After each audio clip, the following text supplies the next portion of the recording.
오늘 아침에 묵상할 말씀은 역대상 13장 9절에서 14절 말씀입니다. 거룩하신 하나님의 말씀입니다. 기돈의 타작마당에 이르러서는 소들이 뛰므로 웃사가 손을 펴서 궤를 붙들었더니 웃사가 손을 펴서 궤를 붙듦으로 말미암아 여호와께서 진노하사 치심에 그가 거기 하나님 앞에서 죽으니라. 여호와께서 웃사의 몸을 찢으셨으므로 다윗이 노하여 그곳을 베레스 웃사라 부르니 그 이름이 오늘까지 이르니라. 그날에 다윗이 하나님을 두려워하여 이르되 내가 어떻게 하나님의 궤를 내 곳으로 오게 하리요 하고 다윗이 궤를 옮겨 자기가 있는 다윗성으로 메어들이지 못하고 그 대신 가드 사람 오베데돔의 집으로 메어 가니라. 하나님의 궤가 오베데돔의 집에서 그의 가족과 함께 석 달을 있으니라. 여호와께서 오베데돔의 집과 그의 소유에 복을 내리셨더라. 아멘. 지난주 우리 동네 세매줄 묵상에서 다윗은 용사들의 지지에 힘을 입어서 헤브론에서 왕이 되었습니다. 다윗이 왕이 되자마자 첫 번째로 한 일이 오늘처럼 바로 기럇 여아림에 있는 그 아비나답의 집에서 언약궤를 가지고 오는 일이었습니다. 그러니까 왕이 되자마자 벌써부터 이런 일을 하니까 첫 번째로 그러니까 하나님이 다윗을 참 이뻐하실 수밖에 없는 것 같아요. 왕이 되자마자 하나님의 일을 첫 번째로 시작을 하는 것이죠. 그런데 일이라는 것이 늘 그렇듯이 좋은 마음만 가지고는 의도하지 않은 문제가 생기기도 하는 것 같습니다. 다윗이 기뻐하면서 즐겁게 언약궤를 가지고 들어오고 있는데 기돈의 타작마당쯤에 이르러서 돌발 상황이 발생을 합니다. 언약궤를 수레에 싣고 아비나답의 아들인 웃사와 아히오가 수레를 끄는 소를 몰면서 지금 오고 있었는데 아니 소가 어디가 불편했는지 막 뛰기 시작했다는 거예요. 그러니까 언약궤가 막 흔들리니까 그리고 흔들리다가 떨어지려고 하니까 웃사가 손으로 언약궤를 딱 붙잡습니다. 그랬더니 하나님께서 감히 언약궤를 붙든 그 웃사에게 진노하셔서 웃사가 그 자리에서 즉사를 하게 됩니다. 그래서 그곳을 베레스 웃사라고 부르게 됐다. 이렇게 오늘 성경이 기록하고 있습니다. 베레스 웃사는 웃사의 파열, 터짐 이런 뜻이에요. 그러니까 베레스가 파열, 터짐 이런 의미거든요. 그런 뜻입니다. 그러니까 우리는 이 사건에서 쭉 이런 스토리를 보다 보면은 하나님께 이런 의문이 듭니다. 하나님이 조금 지나친 처사를 하신 것이 아닌가 이번 사건에 있어서는 이렇게까지 했어야 됐나 이런 생각을 우리가 읽으면서 자연스럽게 가질 수가 있습니다. 웃사가 소를 지금 일부러 뛰게 한 것도 아니고 그리고 언약궤가 지금 땅바닥에 당장에 떨어지려고 하는데 이게 지금 땅바닥에 떨어지면은 언약궤에 기스가 생기거나 망가지거나 지금 할 수가 있는 그런 상황인데 가만히 떨어지는 거를 뒷짐지고 보고 있는 것도 이상하고 이걸 어쨌든 지켜야 될 것 아닙니까? 그래서 웃사가 이런 행동을 한 것인데 하나님은 그 자리에서 치신단 말입니다. 근데 우리도 뭐가 이렇게 떨어질 때 옆에서 손이 자동으로 이렇게 나갈 수가 있잖아요. 그런 경우가 있는데 웃사도 혹시 그런 경우가 아닐까? 그러면 조금 봐줄만 하지 않나? 이런 생각을 하게 됩니다. 제가 11살 때 집에서 이제 그때 삼겹살을 많이 구워 먹던 시절이잖아요. 옛날에는. 그래서 버너 위에 이렇게 불판을 올리고 삼겹살을 구워 먹고 있었는데 거실에서 이제 TV를 보면서 삼겹살을 굽고 있었습니다. 근데 이제 식탁 다리를 누가 쳤는지 아니면 불판이 조금 잘못 고정이 되어 있었는지는 몰라도 이 버너에서 불판이 스르륵 미끄러져 가지고 이제 떨어지는 상황이었어요. 근데 제가 이제 TV를 보고 있다가 저도 모르게 손을 확 내밀어 가지고 불판이 떨어지니까 그 불판을 딱 잡은 거예요. 근데 이 불판이 엄청 뜨겁잖아요. 철판이고 하니까.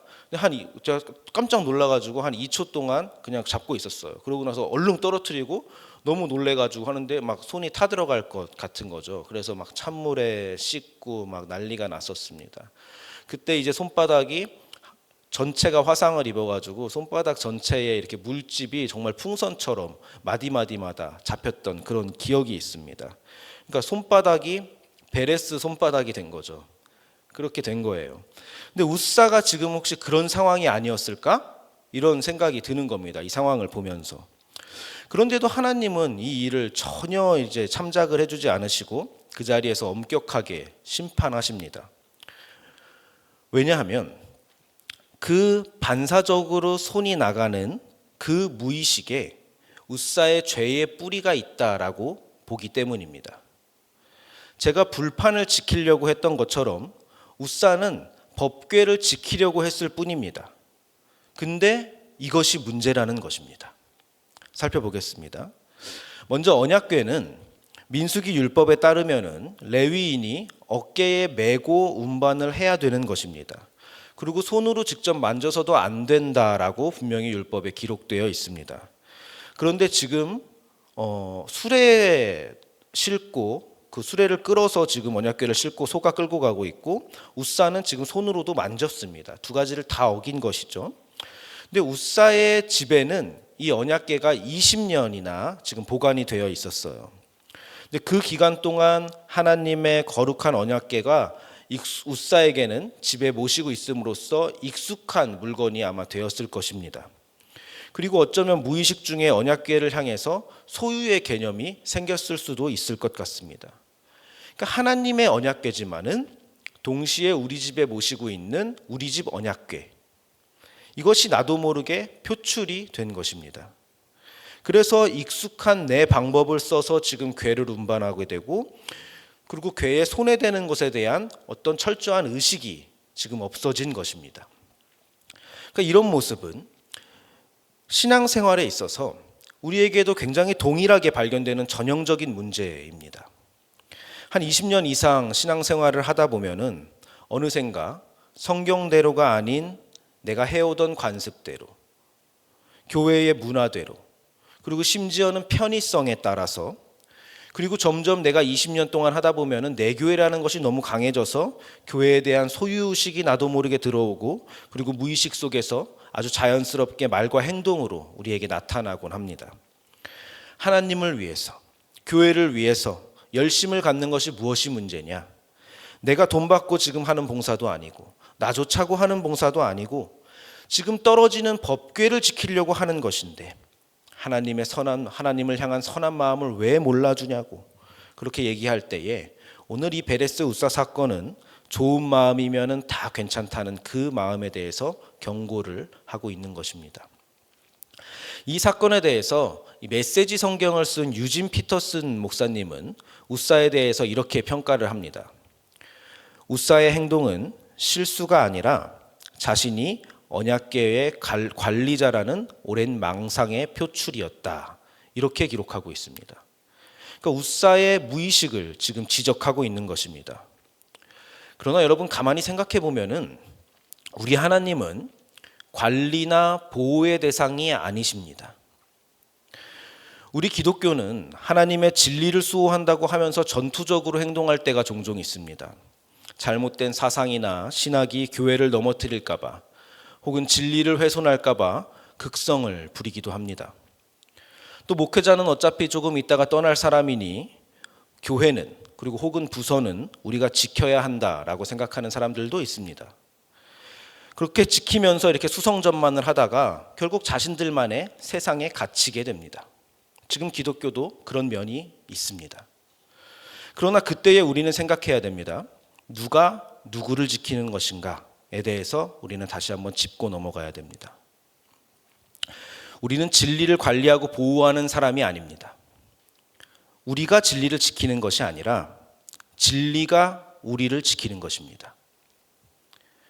내가 교회를 지키는 것이 아니라 하나님이 교회를 지키는 것이고, 하나님이 교회의 주인이시고 교회가 나를 지켜온 것입니다. 하나님이 우리를 보호하시는 것이고 우리가 보호의 대상입니다. 우리는 하나님을 보호하거나 관리할 수 없습니다. 하나님을 위한다는 그 마음이 어느샌가 나도 모르게 주객이 전도되어서 하나님의 위에 서는 마음이 될 수도 있다는 것입니다.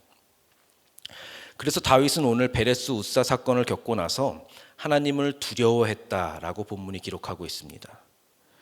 결국 언약궤를 옮기는 일에 있어서 총책임자는 다윗인데 자신이 하나님을 너무 쉽게 생각했다는 것을 깨닫고 지금 두려워한 것입니다.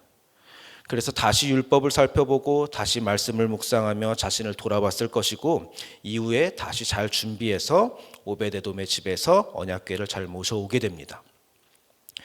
다윗은 베레스 우사 사건을 통해서 하나님이 단지 사랑과 축복의 하나님만이 아니라 동시에 공의와 거룩의 하나님이라는 것을 깊이 깨달았을 것입니다.